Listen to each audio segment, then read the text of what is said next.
Okay बच्चों, next हमारा topic आ जाता है theory of cost and theory of revenue. ठीक है, सबसे पहले हम बात करते हैं कॉस्ट की। कॉस्ट क्या होता है? तो कॉस्ट का सिंपल सा मतलब होता है बच्चों खर्चे, कैसे भी।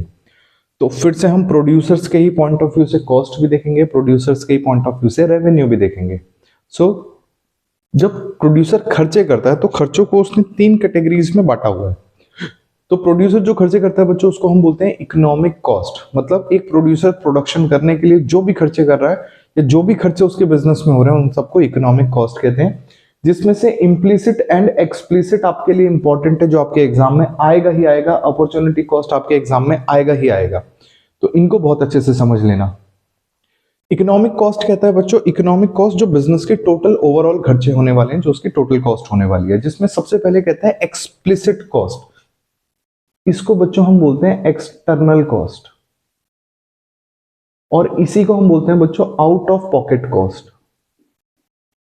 वेयर एज इम्प्लिसिट को हम बोलते हैं इंटरनल कॉस्ट। जो भी हमारे लैंड लेबर कैपिटल उनकी कॉस्ट है।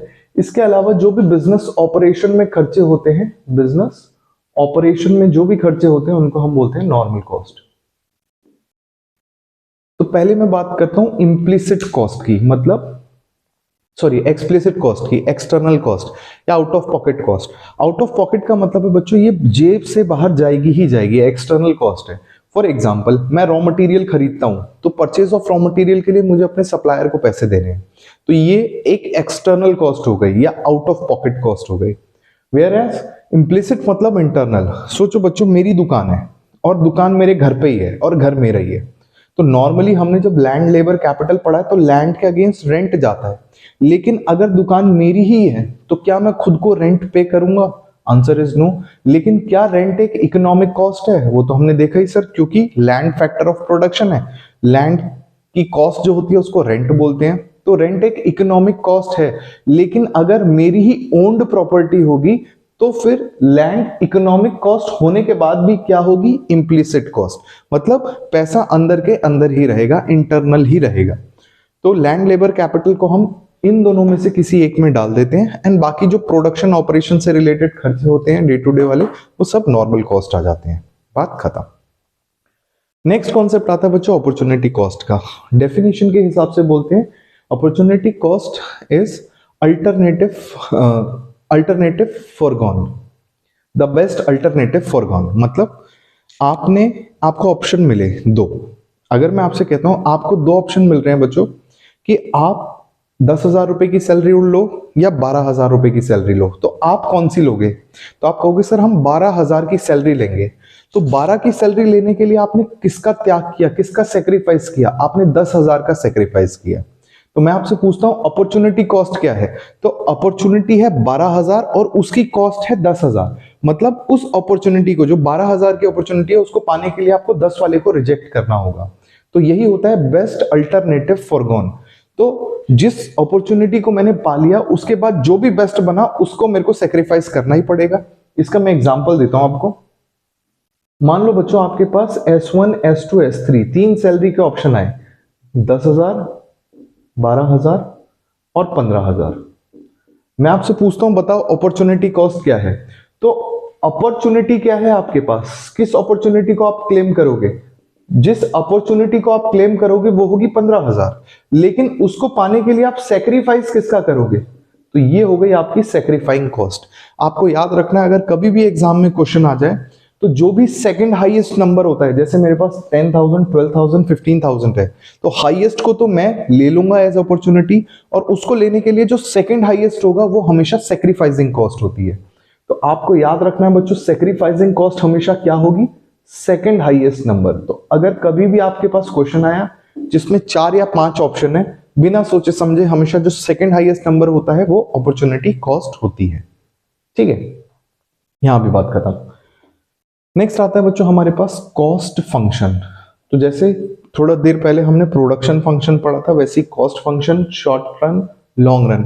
तो कहता है शॉर्ट रन पे हमारे पास फिक्स्ड कॉस्ट भी होती है, वेरिएबल भी होती है। आपको इन दोनों का डिफरेंस आपकी बुक में बहुत अच्छे से दे रखा है, वो देख लेना। फिक्स्ड कॉस्ट मतलब होता है शॉर्ट रन में वो कॉस्ट जो फिक्स रहेगी, हमारे लेवल ऑफ प्रोडक्शन से उस पर कोई फर्क नहीं पड़ता। लेवल ऑफ प्रोडक्शन ऊपर जाए या नीचे जाए, हमारी जो कॉस्ट है वो सेम ही रहेगी। जैसे रेंट, हमने फैक्ट्री का रेंट देना है, तो मैं फैक्ट्री में प्रोडक्शन करूं ना करूं, ज्यादा करूं कम करूं, रेंट मेरा एकदम फिक्स्ड होगा। वेयर एज वेरिएबल कॉस्ट होती है जो लेवल ऑफ प्रोडक्शन के साथ इंक्रीज डिक्रीज होती है। जैसे लेबर, अगर आपको बहुत सारी प्रोडक्शन करनी है तो बहुत सारे लेबर को लगाना पड़ेगा, अगर बहुत सारी प्रोडक्शन करनी है तो बहुत सारा रॉ मटेरियल भी लाना पड़ेगा। तो एग्जांपल के लिए फिक्स्ड कॉस्ट का एग्जांपल हो गया हमारे पास रेंट, वेरिएबल कॉस्ट के लिए हो गया हमारे पास एग्जांपल लेबर की कॉस्ट, या फिर जो हम रॉ मटेरियल ला रहे हैं उस मटेरियल की कॉस्ट। नेक्स्ट आता है लॉन्ग रन, और ये बात बच्चों हम पहले ही कर चुके हैं कि लॉन्ग रन में सारी की सारी कॉस्ट कैसी होती है, वेरिएबल। फिक्स्ड कॉस्ट का कोई कॉन्सेप्ट ही नहीं होता, क्योंकि लॉन्ग रन में हम 10 साल से लेकर 50 साल तक जब चीजें देखते हैं तो कोई भी एक कॉस्ट कभी भी सेम नहीं रहती, वो समय के साथ साथ बदलती रहती है। हो सकता है 1 साल के लिए फिक्स हो सकता है 2 साल के लिए फिक्स हो, लेकिन इससे ज्यादा फिक्स नहीं हो सकती है। और 10 साल या 50 साल के लिए तो बिल्कुल भी फिक्स नहीं हो सकती है। ठीक है, अब यही जो बच्चों शॉर्ट रन हमने बनाया उससे रिलेटेड एक शेड्यूल है हमारे पास, इसको देखते हैं। तो इसको ध्यान से देखना बच्चों, आउटपुट बता रहा है 0 1 2 3 4। अगर मैं इतनी इतनी यूनिट्स बनाऊं तो मेरा क्या खर्चा लगेगा, तो याद रखना ये शॉर्ट रन है। सबसे पहले TFC, टोटल फिक्स्ड कॉस्ट। तो बच्चों आउटपुट पे फर्क नहीं पड़ता, टोटल फिक्स्ड कॉस्ट सेम ही रहेगी। मैंने 20 लिया, आप 10 5 जो ले सकते हो, लेना चाहो ले सकते हो। तो ये हर एक, अब आप कहोगे सर 0 के केस में कैसे 20 है, तो सिंपल सी बात है बच्चों, मैंने फैक्ट्री रेंट पे ले रखी है, प्रोडक्शन नहीं किया तो क्या रेंट नहीं दूंगा, रेंट तो देना पड़ेगा। सो फिक्स्ड कॉस्ट हमारी हमेशा सेम रहती है।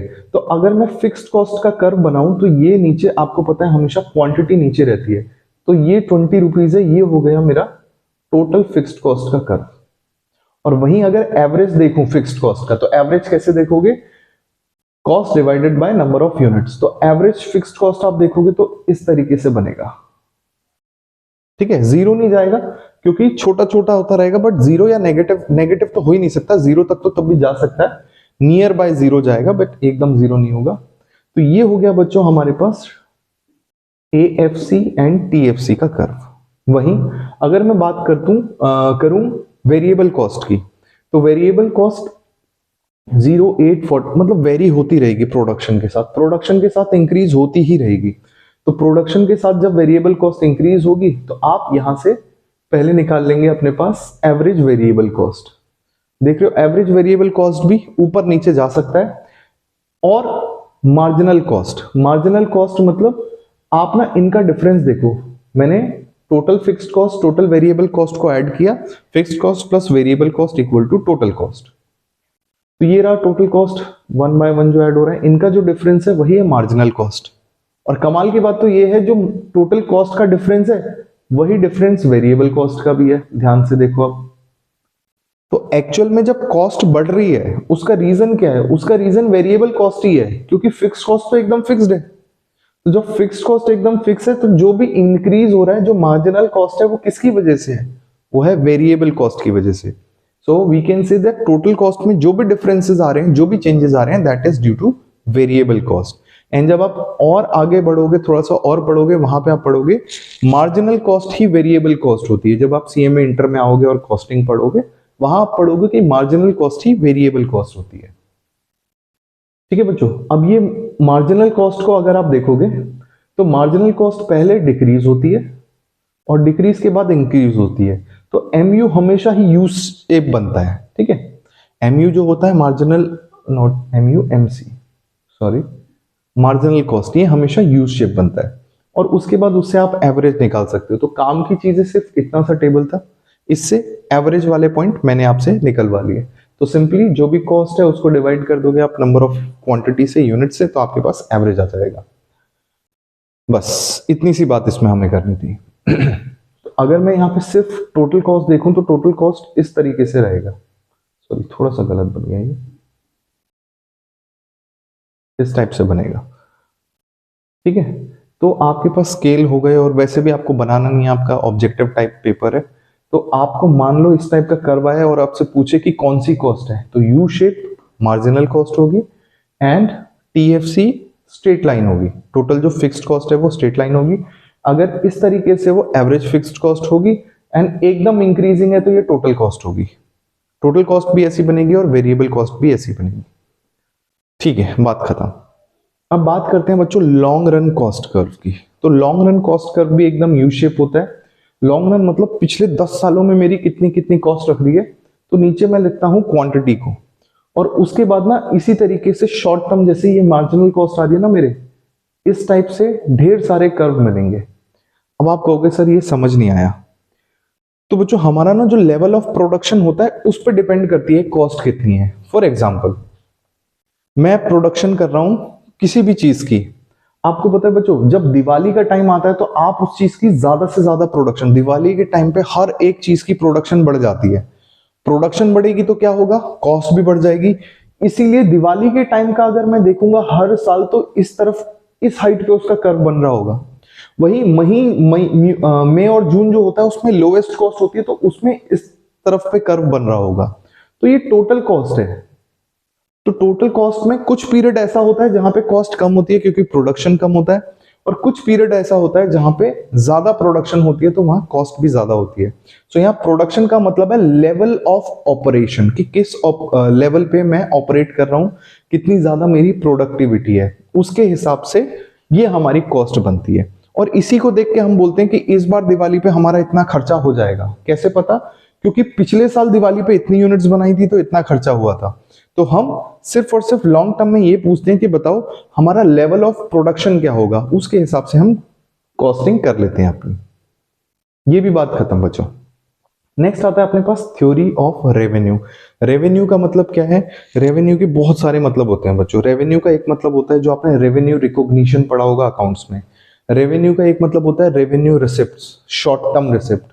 रेवेन्यू का एक मतलब होता है टैक्स, और रेवेन्यू का एक मतलब वो जो रेवेन्यू रिकॉग्नाइजेशन से था वही होता है इनकम। अब फिर से हम किसकी बात कर रहे हैं, फिर से हम बात कर रहे हैं प्रोड्यूसर की। तो प्रोड्यूसर दो चीजों में आपसे बात करता है। पहला परफेक्ट कंपटीशन, कि अगर परफेक्ट कंपटीशन हो तब क्या, और अगर इम्परफेक्ट कंपटीशन हो तो क्या।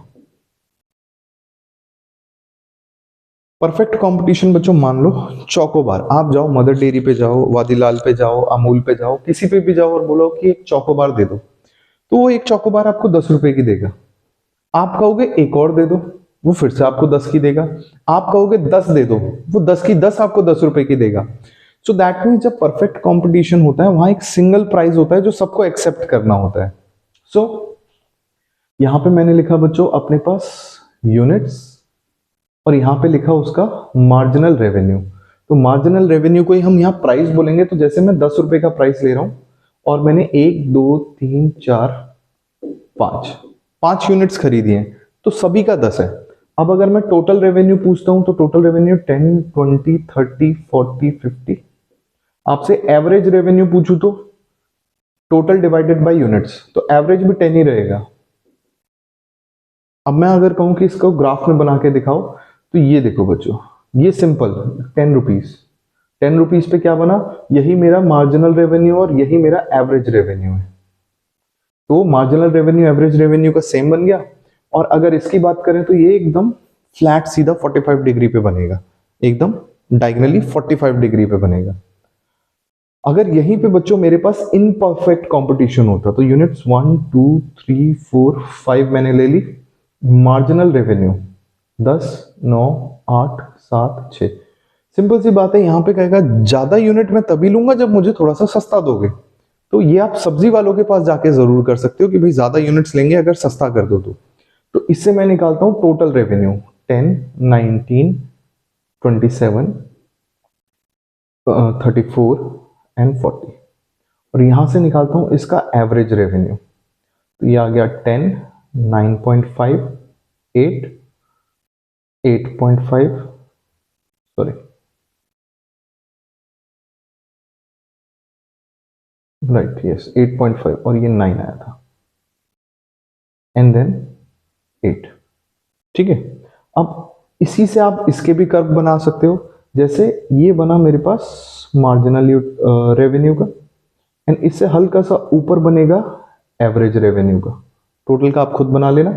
तो अगर आपके एग्जाम में इस टाइप के डिजाइन आ गए तो आपको डिजाइन देख के ही पता चल जाना चाहिए कि ये परफेक्ट कंपटीशन का है और ये इम्परफेक्ट कंपटीशन का है। तो परफेक्ट कंपटीशन में मार्जिनल रेवेन्यू ही प्राइस होता है, तो यहां लिख देता हूं मैं, यहां पे marginal revenue equals to price equals to average revenue, 10 10 and price भी उस चीज का 10 हो। एग्जाम्पल के लिए मैंने आपको चौकोबार बता दिया। तो ये सब है बच्चों हमारे पास theory of cost and revenue में, बस इतना सही है। तो आप पॉज करके इसको नोट कर लो।